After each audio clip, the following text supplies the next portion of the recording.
पत्र को आप लोग एलईडी पर पढ़ सकते हैं, आस्था चैनल पर पढ़ सकते हैं। जो लोग एलईडी के सामने बैठे होंगे, टीवियों के सामने बैठे होंगे, मोबाइल पर आस्था चैनल पर पत्र को पढ़ सकते हैं।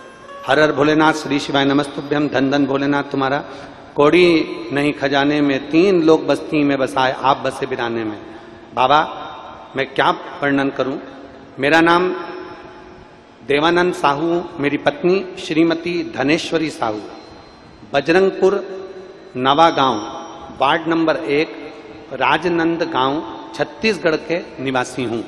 कहीं बैठे हो तो हाथ हिला सकते हैं, अगर कहीं बैठे हो तो हाथ हिला सकते हैं। देवानंद साहू, मेरी पत्नी श्रीमती धनेश्वरी साहू, बजरंगपुर नवा गांव, वार्ड नंबर 1, राजनंद गांव, छत्तीसगढ़ का निवासी हूं। कहीं बैठे हो तो हाथ हिला सकते हैं। कहीं पर बैठे हो दिखे, इधर बैठे हैं, इस साइड देखिए, हाथ हिलाइएगा, कैमरे वाले कैच करिएगा। बच्चे को लाई हैं क्या? लाए हैं? अगर बच्चे को लाए हो तो लेकर व्यासपीठ पर आ जाओ। अगर लाए हो तो लेकर व्यासपीठ पर आ जाओ।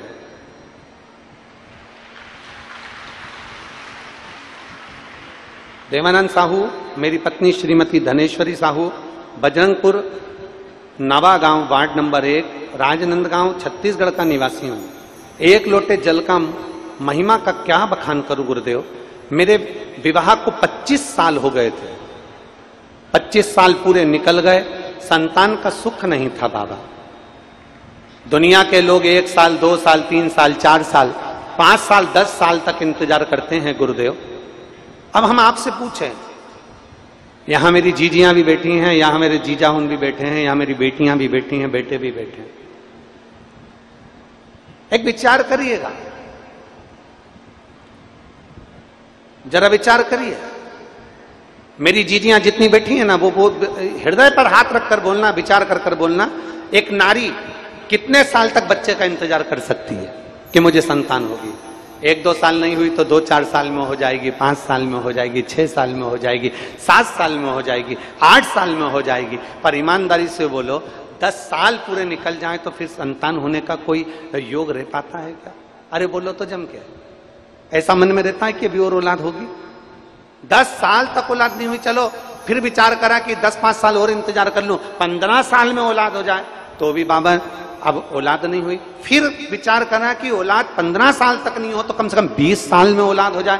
शादी के 20 साल, 25 साल निकल गए और यहां लिख रहे हैं साहू जी कि मेरी विवाह को 25 साल निकल चुके और संतान का सुख नहीं हुआ। तब मैंने पहली बार आपकी कथा टीवी पर सुनी और टीवी पर सुनकर शिव जी को जल चढ़ाना प्रारंभ करा और सफेद आंकड़े की जड़ का प्रयोग और पशुपति नाथ का व्रत करना प्रारंभ करा। और बाबा का मैं क्या वर्णन करूं गुरुदेव, बाबा तो बाबा हैं। ऐसी कृपा बाबा ने कर दी कि मेरे घर में 25 साल के बाद पुत्र रत्न की प्राप्ति हुई, जिसका मैं फोटो लगा रहा हूं। 25 साल के बाद फोटो आप लोग टीवी पर देख सकते हैं और बच्चा अगर बुलाए होंगे तो यहां लेकर आएंगे। 25 साल के बाद, अब 25 वर्ष के बाद औलाद होना, 25 साल के बाद संतान सुख प्राप्त होना, महाराज ये उसकी कृपा के बिना नहीं हो सकता। और तेरी कृपा बिना न हिले एक भी अणु, लेते हैं श्वास तेरी कृपा से बखान क्या करूं मैं, राखों के ढेर का चपटी भगोत में खजाना कुबेर का।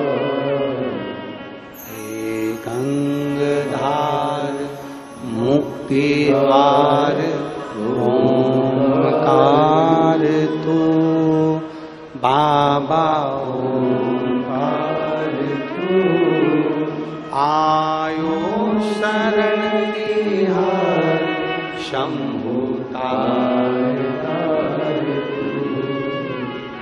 बखान क्या करूं राखूं के ढेर का, चपटी भभूत में खजाना ये उसकी कृपा है, ये उसकी दया है, ये उसकी करुणा है, ये उसकी उदारता है।